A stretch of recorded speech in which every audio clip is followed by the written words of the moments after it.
l'autre critique qui vous est faite sur votre définition, votre définition et votre plaidoyer pour un souverainisme de gauche, c'est de dire, mais nous sommes là aussi dans une sorte d'illusion démocratique, puisque la délibération démocratique nationale va permettre de désigner des représentants et des politiques qui, de toute façon, seront contraints par l'Europe, par le monde.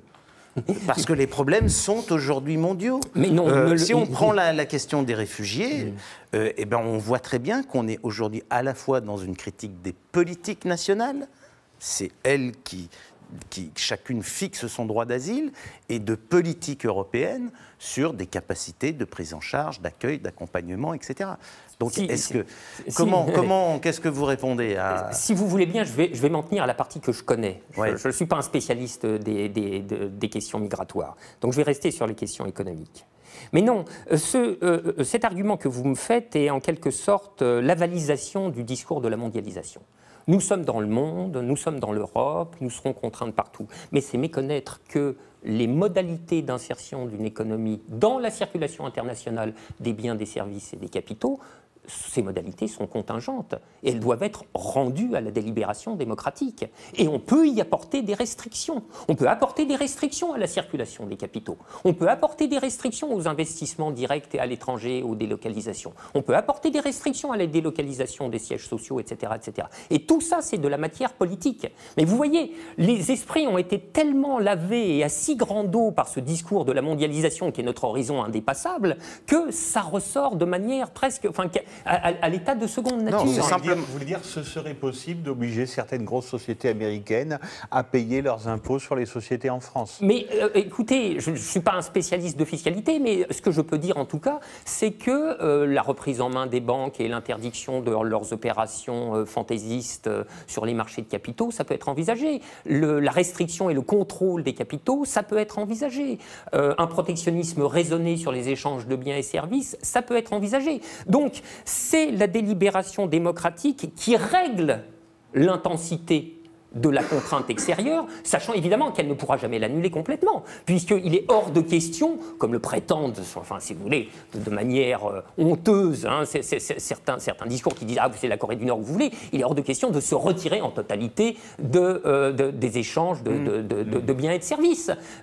L'antonyme de la mondialisation n'a jamais été l'autarcie, ou l'Albanie des années 80, ou la Corée du Nord d'aujourd'hui. Je voulais finir cette conversation, mais puisque le terme de Corée du Nord a été prononcé, peut-être que son pendant dans votre dernier post de blog, quand justement on parle de la sortie de l'euro comme l'épouvantail absolu, c'est le Front National. Absolument, oui. Peut-être est-il temps d'en parler, François. Oui, sans doute. Parce que vous avez écrit donc votre dernier post de blog en réaction aux écrits de Jacques Sapir. Oui. Qui disait il n'y a pas un souverainisme de gauche, il n'y a pas un souverainisme de droite, il y a un souverainisme et il y a un objectif, c'est la sortie de l'euro. Donc parlons avec tout le monde et parlons jusqu'au Front National.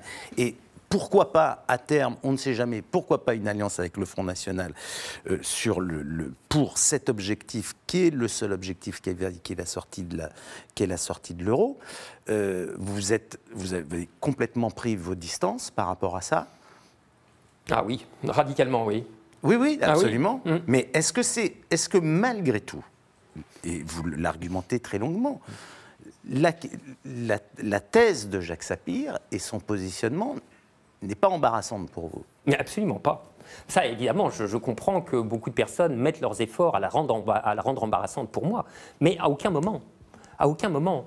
Moi, si vous voulez, depuis des années, j'essaye à la fois, dans un double travail, de soutenir, disons, politiquement cette option de la sortie de l'euro et de faire en parallèle le travail conceptuel pour déminer ces débats piégés qui ont été enfermés dans des réflexes de pensée absolument catastrophiques sur des catégories comme nation, souveraineté, etc., pour les restituer à leur signification originelle d'ailleurs, qui est de gauche, puisque ces signifiants-là sont notre legs historique, c'est le legs de la Révolution française.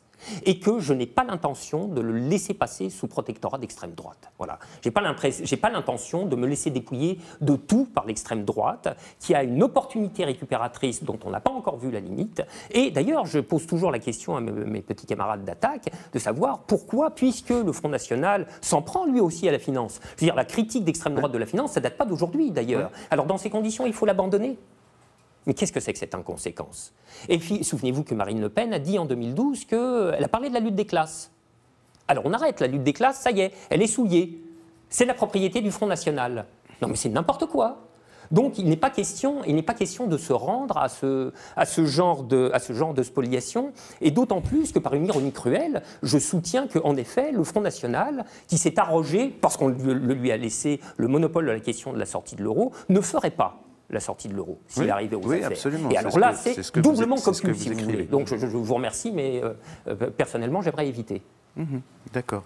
Mais en même temps, vous voyez bien, je pense en particulier à des économistes proches d'Attaque, proches du Parti communiste, qui mettent à distance ce souverainisme de gauche, justement par crainte d'être rapproché, de se retrouver trop proche du Front National.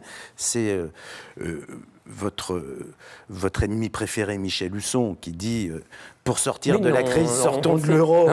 Non, mais je blague. C'est pas lui parce mon que préféré. vous avez quelques formules à son encontre. Donc, Michel Husson, je cite un de ses derniers papiers où justement il dit une sortie sèche de l'euro, une triple erreur stratégique. Et il écrit pour sortir de la crise, sortons de l'euro. Cette formule est simple, compréhensible. Mais le problème est qu'elle légitime en pratique le théorème simpliste du Front National, sortons de l'euro et tout redevient possible. Sans pour autant faire l'amalgame. Michel Husson est suffisamment subtil pour ne pas vous amalgamer et vous jeter tous dans la même marmite. À ceci près qu'il ne l'est pas assez pour restituer convenablement ma pensée, puisque évidemment, il faut être soit totalement idiot, soit membre du Front National, pour considérer que la sortie sèche de l'euro est une martingale à soi seule. Vous comprenez? Personne n'a jamais dit ça raisonnablement.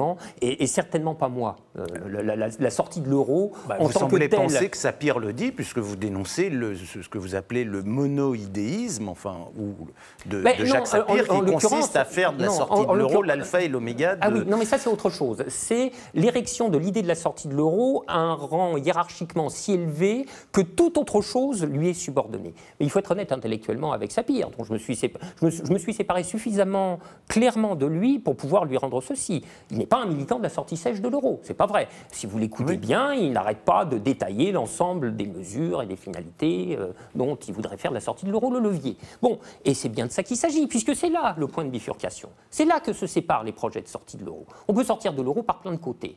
Et on peut en sortir par la gauche en particulier. Et cette assertion de Michel Husson, qui est finalement formellement semblable à celle de Varoufakis dans l'entretien que vous avez cité, et me semble l'expression la plus claire de cette incapacité de penser par peur de penser. Ah, mon Dieu, j'ai tellement peur d'être assimilé au Front National que je démissionne de penser toutes ces choses. Non, il pense d'autres choses. Il pense une troisième voie. Oui, mais non, mais celle-là... Alors, c'est la question que je voulais vous poser comme l'heure tourne pour terminer. C'est la question que je voulais vous poser, puisque finalement, c'est la question centrale. C'est où sont les nouveaux champs de bataille politiques aujourd'hui? Est-ce qu'ils sont sur cette question de la souveraineté et de la nation, ou est-ce qu'ils ne sont pas plutôt sur des terrains européens de la modernisation et de la démocratisation au niveau européen? Si je considère, comme je vous l'ai dit depuis presque une heure, que la transformation des institutions radicalement antidémocratiques de l'euro présent est impossible, la réponse à la question va être forcément autre. Je pense deux choses qui sont entièrement complémentaires et nullement contradictoires. Complémentarité que jamais personne ne veut voir, alors qu'elle est si simple à apercevoir.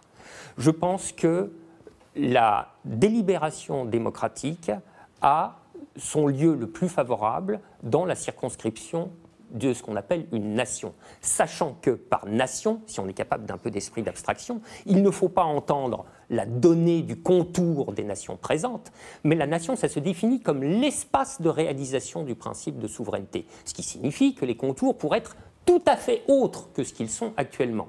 Mais pour qu'ils soient tout à fait autres, nous revenons à notre discussion de tout à l'heure, il faut en penser les conditions de possibilité.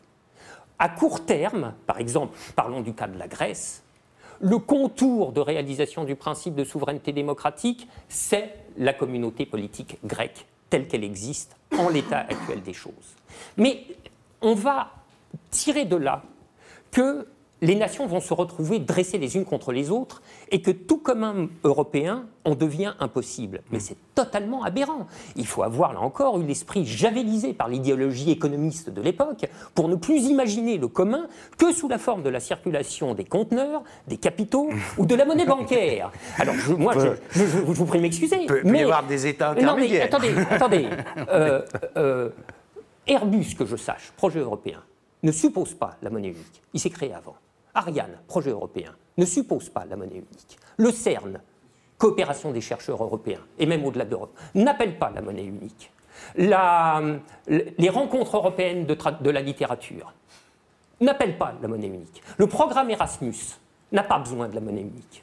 Et c'est ces choses-là qu'il faut développer, n'est-ce pas, pour faire Europe. On a construit la monnaie unique de briques et de broc au motif de la paix et de l'amitié entre les peuples. Et les peuples sont montés les uns contre les autres par cette construction absolument aberrante et absurde. Beau résultat, hein ? La paix et l'amitié entre les peuples ont énormément progressé. Merkel est représenté en officier nazi, Bild fait la Vénus de Milo comme ça et appelle à la vente des Cyclades. Ce sont de remarquables progrès, je vous assure. Hein ? Alors, écoutez, il faudrait peut-être maintenant poser un peu une ou deux valises et commencer à réfléchir pour de bon.